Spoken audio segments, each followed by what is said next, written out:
Welcome back to This Day Live, the Sunday talk show here on the Arise News channel.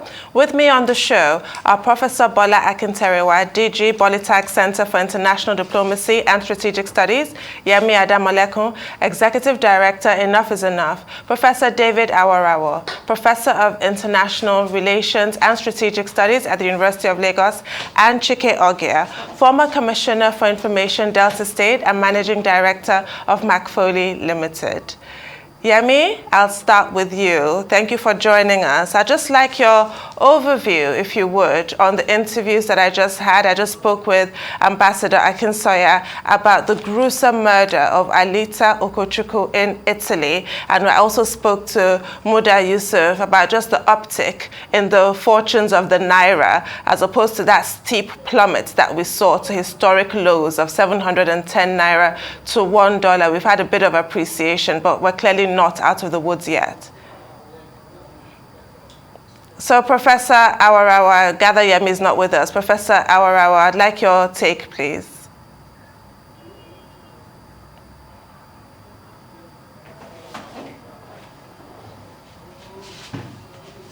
Thank you very much. I would like to comment on the gruesome murder of the Nigerian in Italy. And the comments that that Ambassador Akinsoya made, on the issue. It is so tragic and so disturbing that things like this can still be happening in the 21st century. And when you, notice how the whole thing unfolded, in the broad daylight, the physically challenged man was pinned to the ground and murdered. I agree with Ambassador Akinsoya that the Nigerian government needs to do a lot more than what has been done so far. We understand that Honorable Abike Dabiri has made some, release and has contacted some, the officials in Italy to ensure that the Nigerian man that is killed gets justice. There is the need to do a lot more than what has been done. In 2001, we did a study of the killing of Nigerians, the e-treatment of Nigerians in several countries of the world. I did a study of the experience of Nigerians in Equatorial Guinea. And one thing we established was the fact that when Nigerians are maltreated and the government responds in a robust manner, the government engages the government of the other country, the government takes measures such as threatening to withdraw the ambassador and, reduce the level of, relationship with that country. They tend to respond positively, and in the months and years that follow, the treatment of Nigerians badly in countries of the world tends to reduce. So that leads me to the conclusion that the Nigerian government needs to do a lot more. The foreign minister needs to wade into the matter and see how the government of Italy responds. If the response is positive and the man will be brought to justice, then that will be fine. But if they are trying to look for excuses to free the man by saying maybe he has mental issues and things like that, the government needs to take a robust step to ensure that, threaten the government, take measures to ensure that justice is served in this matter. If that happens, the experience of Nigerians in Italy will be better moving forward, and in other countries as well, who will know that when Nigerians are ill-treated in any country of the world, there will be consequences. The Nigerian government will not abandon its people. So I agree with Ambassador Akinsoya that the government needs to do a lot more, to ensure that justice is served in this case, and to ensure that Nigerians are not, maltreated, moving forward. Well, thank you, Professor. Yes. Ambassador Akinsoya also spoke about the gift that Nigeria has given to Niger Republic. I disagree with him entirely on that. Nigeria has no business giving gift to any country at this time, given our domestic condition. Well, he did mention that given the situation of the time, maybe it's inappropriate. Nigeria has no government giving such gifts at this time, given our domestic challenges. I mean, universities are shut down. The issues revolve around, inadequate funding. The money is not there, and we're giving such gifts. And also recall that the same Niger Republic, we have borrowed $1.9 billion, almost ₦1 trillion, to do a railway to nowhere, to Maradi, in Niger Republic, to achieve what? These are things we should stand firm against the government that this must stop.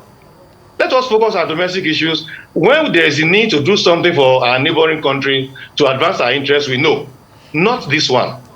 So we should condemn it and ensure that the government does not waste our resources in this manner, moving forward. So on that issue, I don't quite agree with Ambassador Akinsoya. Well, thank you, Nigeria can just be generous to its neighbors in that manner. Thank you, Prof. So I'll turn to you, Chief Ogia, for your take on the two conversations that I just had.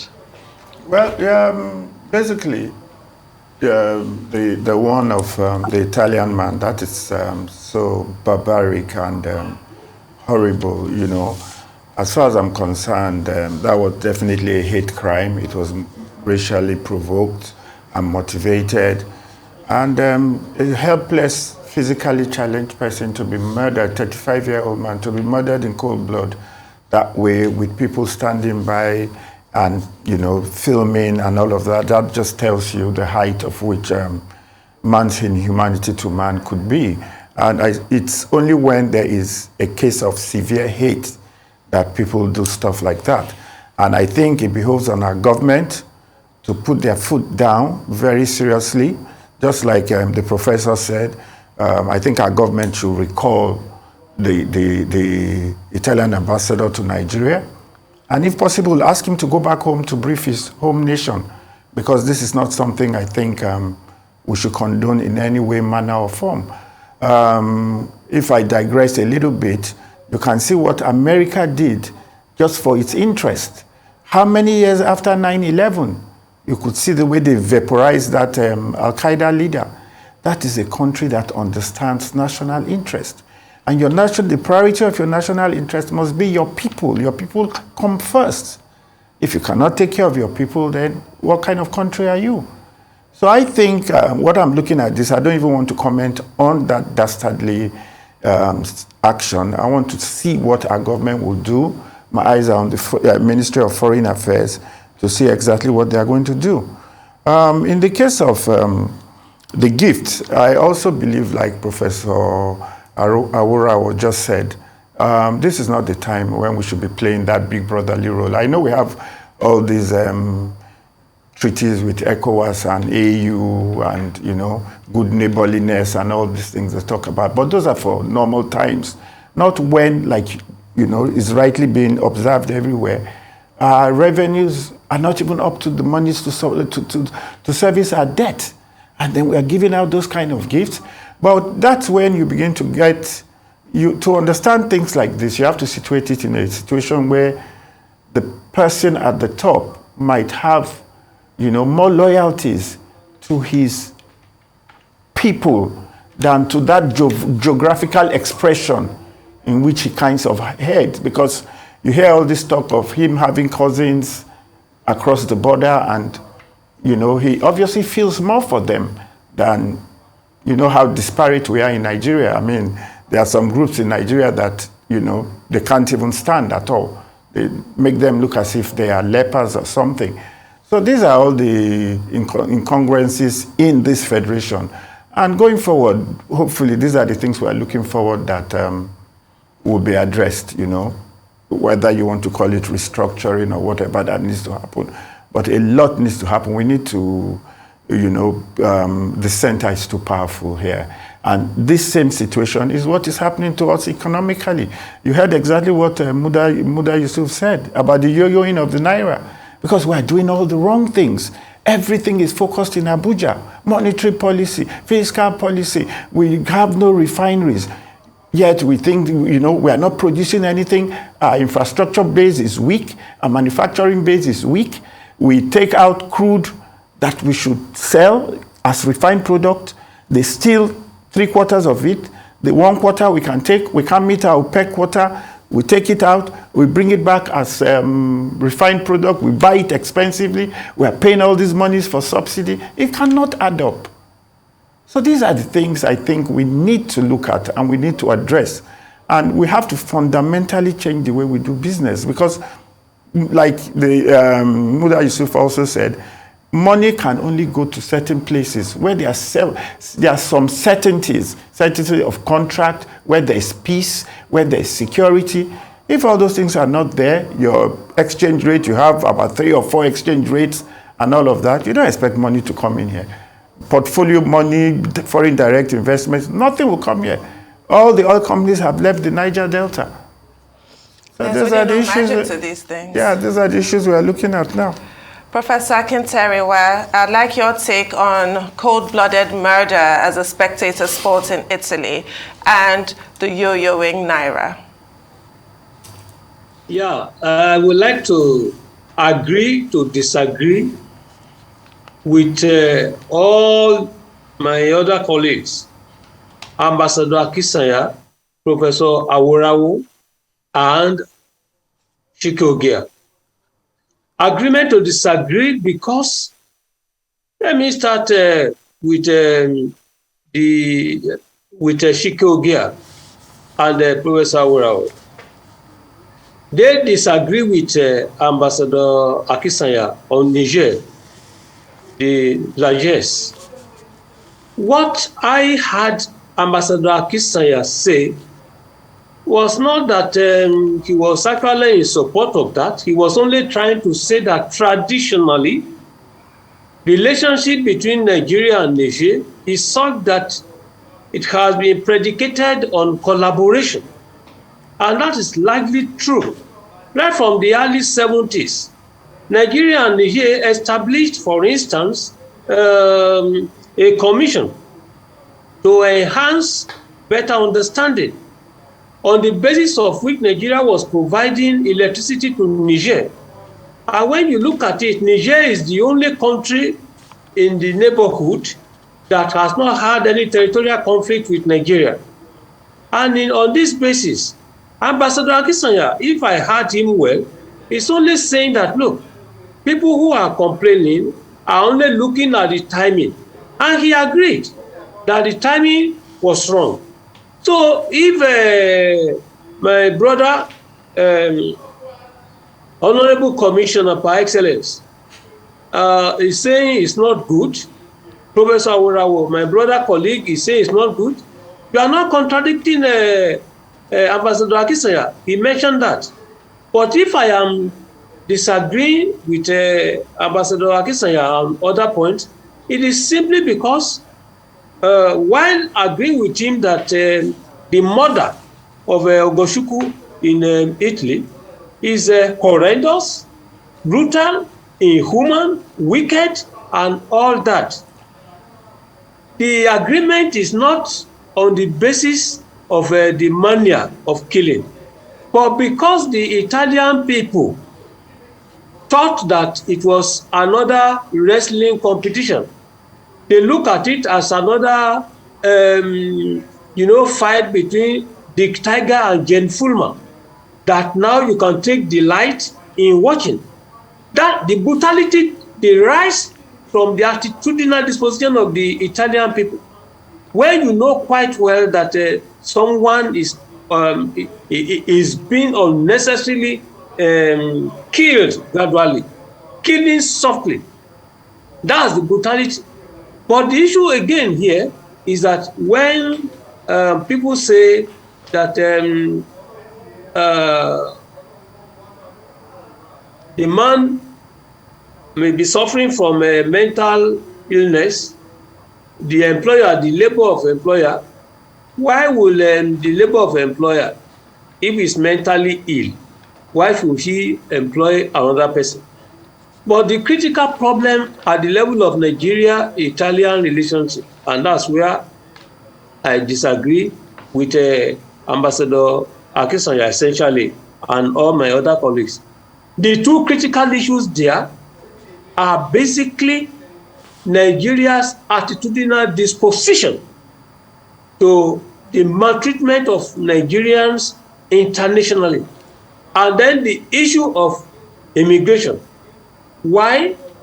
Now, Professor Worawo is agreeing with Ambassador Akisanya that Nigeria should do more. Chike Ogia also subscribed to the school that Nigeria should do more. My question to the three of them is, what really do you want Nigeria to do more? How do you define this more? Please, I'm very happy that Abike Dabiri was part of the official delegation that went to Indonesia. I was there. She's a living witness. Ambassador Adamu of NIPS, if he's still there, was chairman when I was secretary of a committee set up by Ojoma Dirike to look at this issue of mistreatment of Nigeria. The bitter truth is that Nigeria does not have any foreign policy protection of Nigerians abroad. This current minister, we all know, has always justified or either threatened that relationship between our countries, we need to look at the general interest of the country rather than looking at the microscopic issues of attack. What is it really that the government of Nigeria, under Muhammadu Buhari, what has it done in protecting? Please, the issue is that at the level of immigration, let me give you some statistics. In 2012, 48,220 Nigerians migrated to Italy. In 2013, it increased to 47,000. In 2015, to 71,158. In 2017, to 88,533 people. In 2019, to 117,809. In 2020, 119,089 people. I am saying that there has been an increase of 57,849 people from in between the period of 2012 to 2020. What am I trying to say from there is that whether you recall an ambassador, whether you want to downgrade the diplomatic mission, that will not prevent Nigerians still itching to go to Italy. On a yearly basis, the situational reality in Nigeria is not good enough, and that's why they are checking out.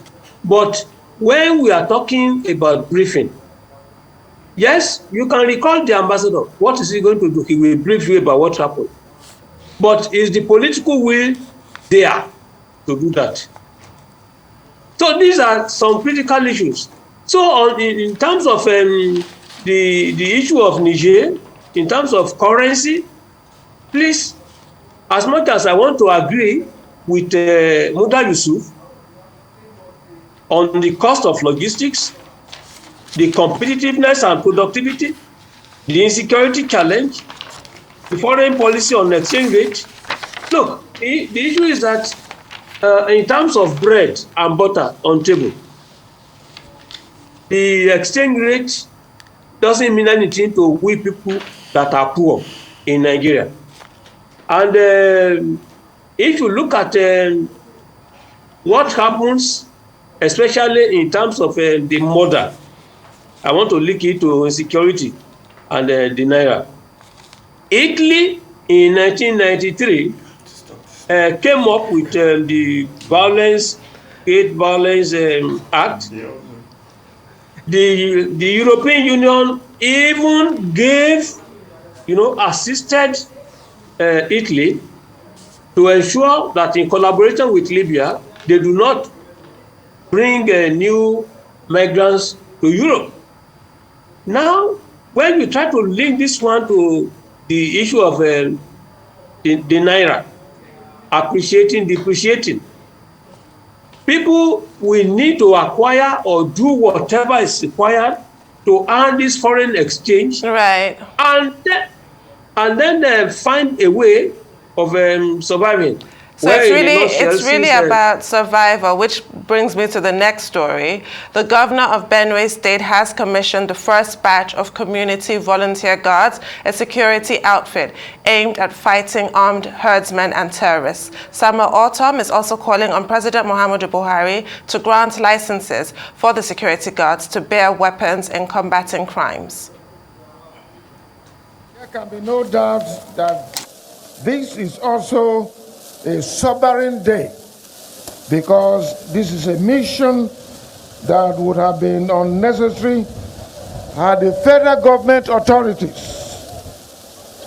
been serious about its constitutional mandate of security in lives and property of all Nigerians by mobilizing a robust response to the terrorism and banditry that has created nationwide insecurity.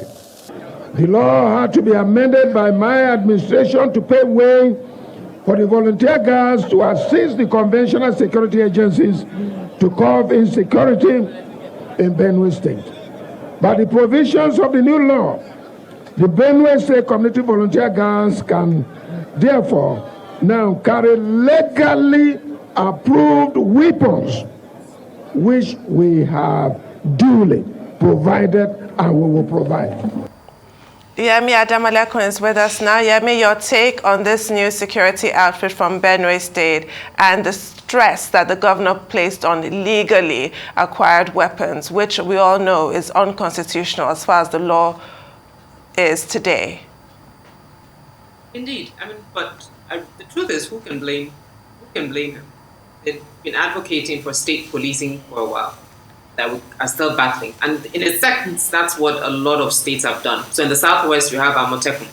They don't legally bear arms, but they are there to protect and provide some form of security.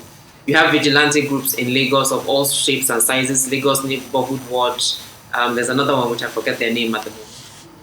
Then in the Southeast, I think they also set up their own security, ESN, Eastern Security Network. So I think it's really just a response to the fact that the federal government is unable to police and protect the country. And so instead of us actually dealing with this holistically, every state government or every region is taking matters in their own hands as best as they can. And a lot of communities have their own vigilante groups, which are not registered anywhere, but, well, they're registered informally is what I like to say. So it is, I mean, it's just a testament to the challenges that we have, that we're not dealing with as a country. Thank you, Yemi. I'm going to come to you, Obueshi, here. How long is it going to take for this ponderous legal system that we have to catch up with clear realities, stark realities, that state police is an idea whose time has clearly come? Yeah, definitely. Some of us have been shouting about state police for a while. I've always been in support of that. I was actually a commissioner in a state, and I understood that that's when it dawned on me that the federal police wasn't working, because while I was there, everything to do with the funding of the police was done by the state, whether it was vehicles, whether it was operational infrastructure for them to work with, everything the state had to provide it. And that just clearly shows, I'm sure that's what goes on all over the Federation. Whether we like it or not, it has shown in the breakdown of law and order in Nigeria, with the way kidnapping and banditry has, gone off on a tangent.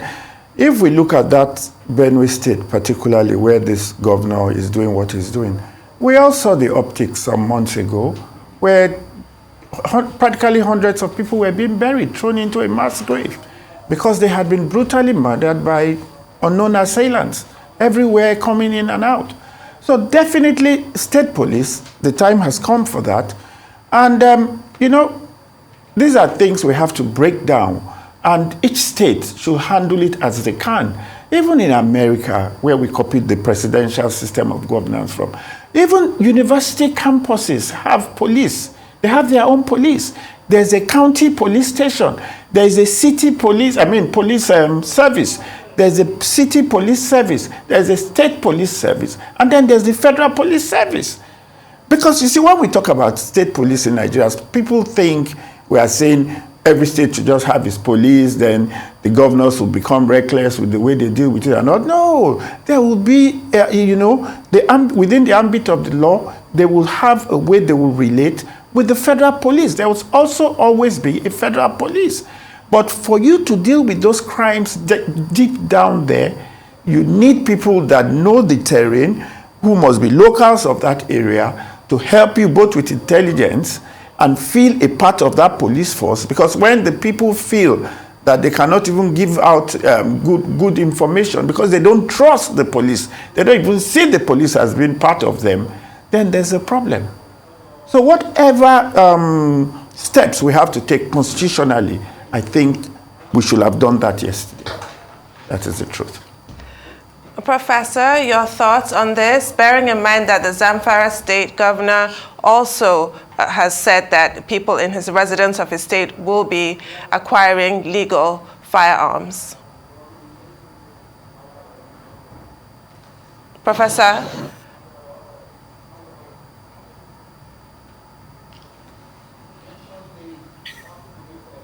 Okay. The Benue State government is very smart. The name it has given to the outfit is Guard, Community Guard, Volunteer Guard. That is, if you look at that and you look at the Constitution, where that can be accommodated, it's like a neighborhood, guard or vigilante group and all that. But when you now take it a little forward to the governor's comment, Governor Tom's comment that they will apply for weapons, legally acquired weapons for the volunteer guard. That is where the problem comes in. We can be sure that the government will not grant that, which has been the experience of both Amotekun, Ibubago, and the rest of them. So just like Ogia has said, Chike has said, what we actually need is an amendment of the Constitution so that these things can be done legally. States can have their police, they can acquire arms for them, and so that these ones can complement the federal police for effective policing and greater security for the communities. But as it stands, with the volunteers guard being established, when they don't have weapons, it becomes difficult because this is a place where they are dealing with all sorts of criminals, all sorts of terrorists who have AK-47. And when you now have a volunteers guard that does not have guns to deal with them, it's always going to be problematic. So ultimately, where we will be or where we should be and where we ought to have been is to amend the Constitution such that states can handle their security. They can have their police, which will interface with the federal police for more effective policing and security. We have done it before. I mean, Nigeria has done it before. And so there is no reason to think that it's not something we can do effectively again, especially given the high level of insecurity that now confronts the country, east, west, north, and south. Thank you, Professor. It's time now for a break here on This Day Live, the Sunday talk show. When we return, we'll be discussing the latest development in the crusade of a Nigerian state governor against COVID-19 protocols in his state. Do stay with us.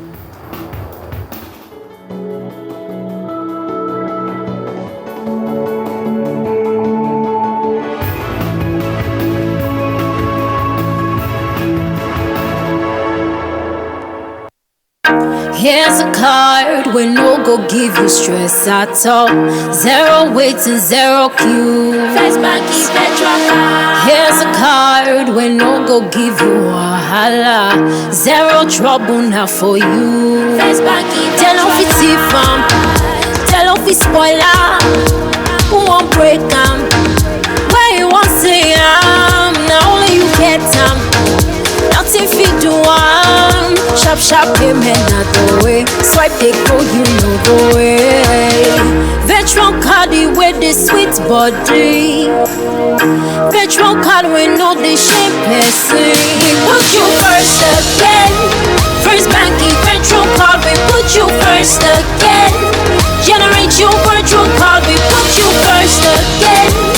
First Banky Veteran card we put you first again. Just generate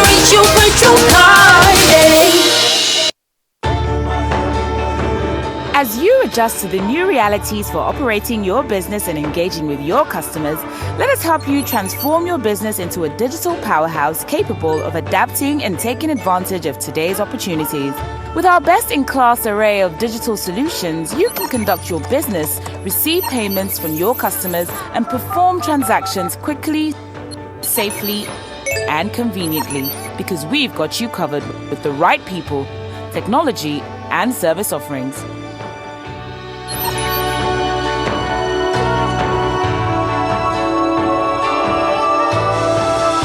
Contact us today and let us take your business to its zenith. Zenith Bank, in your best interest.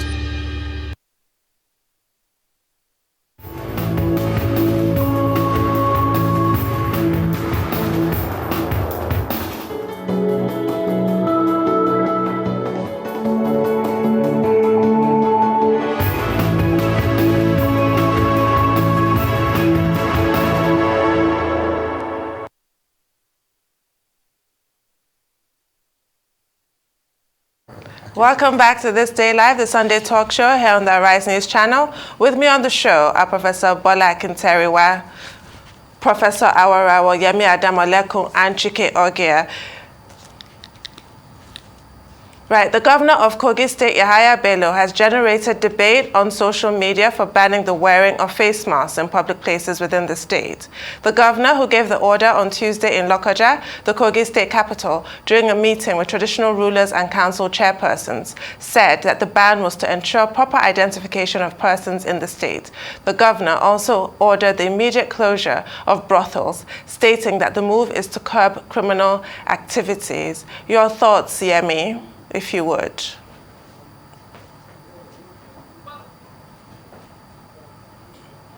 Yemi, are you with us? Yes, I can. Can you hear me? Yes, loud and clear. Excellent. Governor Bello does have a penchant for the dramatic, I would say, and this is not surprising. But I mean, first of all, with the face masks, yes, you might not. I mean, Kogi and Cross River, if we recall, were the two states that were in denial of COVID when it came in 2020. So not too surprising. So I mean, yes, it's tying it to security, but I wonder to what extent. Is it that we don't have facial recognition software in Nigeria? At least not that I'm aware of. So I'm not quite sure in what context he thinks that this would help. I didn't quite get it from what he said. And then brothels, criminal activity. I mean, well, prostitution is illegal in Nigeria. So it's not, that's not anything out of the ordinary, if I put it that way. But I think for me, the more particular one is banning face mask. There's a thing to say that it's no longer required. And so people have the luxury to put it on or not put it on, depending on their own personal sense of their safety, I mean, we're still having cases of COVID. People don't want to get ill. I think it was on this show 2 or 3 weeks ago that a doctor in Lasuth said her advice to Nigerians is don't get sick. We don't have the manpower to take care of people. We don't have the facilities to take care of people. So if a doctor is telling people not to get sick and people think they can protect themselves by wearing a mask, yet a state governor decides he wants to ban it, thereby putting their lives at risk, it'll be interesting actually if someone decides to sue him for putting their life at risk. Very interesting indeed. Ogbeshi, your thought? Well, you can't sue a governor because he has constitutional immunity. The Kogi situation, actually, I see it as a conundrum, so to speak, because I understand to an extent the mischief the governor thinks he's trying to cure, and that is that people come maxed up and commit crimes. So that, to an extent, is valid, you know, in some kind of thinking. But the truth is that facing the health realities of the COVID situation, I would agree with Yemi that people should be allowed to protect themselves as best as they could for those that feel that they still need it. Yes, we know that they have lowered the whole, protection thing and all of that. But it's you can't just say because of that kind of situation where people are perpetrating crimes, hiding their faces and covering their faces, then you ban, especially in public places. Instead, I would think that maybe in public spaces where they are crammed together, You can have something at the gates to process people as they go in. So you make sure that, those miscreants you don't need in there, don't get in there, other than saying don't wear face mask. That's why I called it a conundrum, because, it's a problem trying to cure a problem and maybe creating a bigger problem, if you ask me. Professor Akinteriwa, your thoughts on a statewide ban on what is essentially a life-saving measure just because it obscures the face? The ban reminds me of one Yoruba proverbial saying that if a child falls down, the child looks forward. But if it is the case of an elderly person, he will look backward. In other words, the governor of Kogi State belongs to the younger generation. He's a youth, and that's why he has this problem. He's only looking forward and not looking backward to learn lessons. He needs to learn lessons from, one, Joe Biden, who took the first vaccination against COVID-19, took the second one, even take a booster. The second time boosting, he's still affected. He's still infected. It's just very recent. It's a question of learning lessons, even if you have taken the vaccines. So the governor is not looking at history and experiences of others. And again, with the ban, he's trying to suggest that the ban on mask will put an end to insecurity. I think it's fundamentally wrong. It's giving the wrong impression that the bandits and the insurrectionists are not well known by government. So if you think that by unmasking people, you identify them, how do you know them? It's not possible. So in this case, because he's a young man, he doesn't know that what is behind 6 is more than 7. That's why he's behaving like that. Thank you, Prof. Now, Nigerian athlete Toby Amusan has set a new record by winning the 100 meters hurdles gold at the Commonwealth Games in Birmingham in the United Kingdom. The 25-year-old clocked 12.30 seconds to set a new Games record. This is coming 2 weeks after she became the first Nigerian athlete to win a World Athletics Championship gold as she stormed to victory in the women's 100 meters hurdles in Oregon. Amusan, who had obliterated the world record in an astonishing semi-final where she clocked 12.12 seconds, powered over the line at Hayward Field in 12.06 seconds. Amusan had produced a jaw-dropping world record in the semi-finals, smashing the previous best mark of 12.20 seconds held by Kendra Harrison of the United States in 2016. The Golden Girl, she's done it again. The truth about that girl is that she has become a world phenomenon within these last 3 weeks. Because what she has done is just kept on consistently breaking records. So if anybody had, for any reason, thought that it was a fluke of any sort, she has done it 3 consecutive times at the highest levels and has brought such major honor to the country. Also, the other members of the contingent, I'm aware, maybe earlier on this afternoon, I think we held another 3 more gold.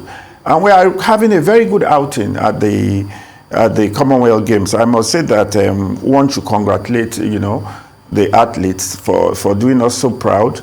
And we should take better care next time to make sure that those people that brand jerseys for us spell our names correctly and cut out those little gaffes. Thanks, Ogweshi. And we'll be good. Professor Awarawa, your take on Team Nigeria and particularly Toby Amusan, very briefly, if you can.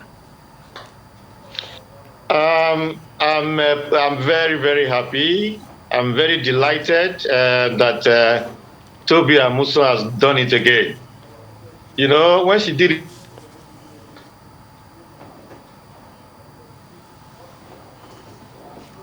We appear to have lost. The wind contributed to record and all that, but now she has done it again. She has silenced all those who wanted to look for a reason to explain away, her phenomenal performance.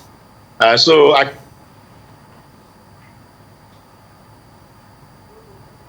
congratulate her. I'm very happy for her. The others and the team Nigeria, who have made the country proud. They keep on breaking records, even in games that were not known for, to be popular for before now. Discus. You see people, our guests, our athletes breaking records. So mine is just to congratulate them, and they are very happy for Tobi Amusan and the entire team Nigeria.